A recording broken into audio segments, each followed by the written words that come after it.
Il-Partit Nazzjonalista jrid joħloq ċirku ta' ġid minflok iċ-ċirku vizzjuż tal-isparpaljar għax fil-waqt li tissaħħa l-ekonomija irridu naraw li anke l-ħaddiema kollha jissaħħu. Hekk qal il-kap tal-Partit Nazzjonalista Bernard Grech waqt li kien intervistat minn Robert Cremona waqt il-programm Net Live fejn tenna li b'governanza tajba l-affarijiet isiru aħjar u banqas ħela ta' flus f'korruzzjoni. Għaldaqstant dawk il-flus li jkunu frankati mill-korruzzjoni igawduhom il-Maltin u l-Awċin kollha. Aħna rridu governanza aħjar. Dak il-flus li nifrankaw imbagħad nistgħu ninġektjawhom fl-ekonomija, nistgħu nitfawhom fil-bwiet tan-nies, nistgħu nitfawhom fin-negozji kollha tagħna, partikolarment dawk iżgħar u medji. Jien nemmen li flok ċirku vizzjuż ta' ħela u sparpaljar irridu noħolqu ċirku vizzjuż ta' ġid u aktar ġid li jġib aktar ġid. Il-kap tal-Partit Nazzjonalista qal li gvern ġdid immexxi minnu irid sistema ta' taxxa li tkun aktar ġusta fosthom la darba negozjanti Maltin jinsabu fi żvantaġġ ma' min jiġi jinvesti minn barra minn xtutna.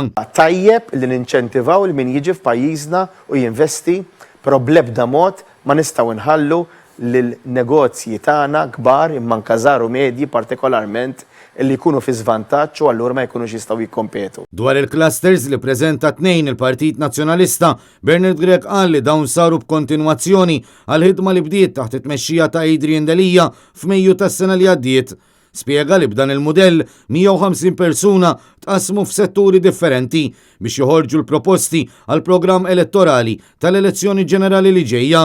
Dan huwa prova li l-Partit Nazzjonalista huwa ħaj qiegħed jaħdem u qiegħed ukoll jipproduċi u diġà qiegħed jipproduċi il-proposti l-idejat illi jekk alla jrid iridu jarawna nersqu lejn elezzjoni ġenerali bl-intenzjoni illi mbagħad inkunu nistgħu jekk il-poplu jagħtina l-fiduċja nwettqu dak illi aħna nkunu qegħdin nipproponu. Il-kap tal-Partit Nazzjonalista tkellem ukoll dwar l-importanza akbar li għandha tingħata lill-isfidi tas-saħħa mentali li sejħilhom bħala l-pjaga moderna fis-soċjetà.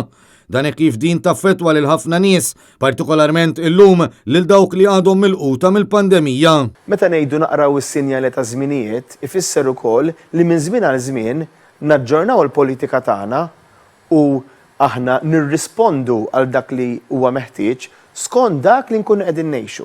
Din il-pandemija ġabet sfidi u numru kbir ta' nies ġew effettwati. Bernard Grech refera wkoll għal laqat li kellu fl-aħħar jiem man-negozjanti u l-ħaddiema tagħhom biex jisma' aktar dwar id-diffikultajiet li qed iħabbtu wiċċhom magħhom, partikolarment kawża tal-pandemija.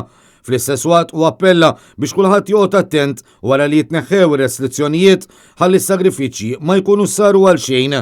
Mistoqsi dwar il-pjan ta' rkupru ekonomiku li l-Gvern kellu jippreżenta lill-Unjoni Ewropea u qal li jinsab id-diżappuntat kif minkejja l-ħafna kliem fieraħ il-Partit Nazzjonalista ma kien ikkonsultat fl-ebda ħin, ħsieb rifless ukoll fil-jiem li għaddew mill-korpi kostitwiti u dan minkejja li l-Partit Nazzjonalista diġà ħejja l-pjan tiegħu ta' rkupru ekonomiku. U dwar kif il-Ministru Carmelo Abela jidher li mhux se jrott is-7,000 euro li juża minn flus il-poplu għal propaganda personali, il-kap tal-Partit Nazzjonalista qal li l-kontabbiltà li l-Partit Laburista kien wieħed qatt ma twettqet kemm taħt it-tmexxija ta' Joseph Muscat kif ukoll taħt it-tmexxija ta' Robert Abela. Fattur li qed jirrabja lil kull min jistenna li minnu responsabbli iwieġeb għal emilu.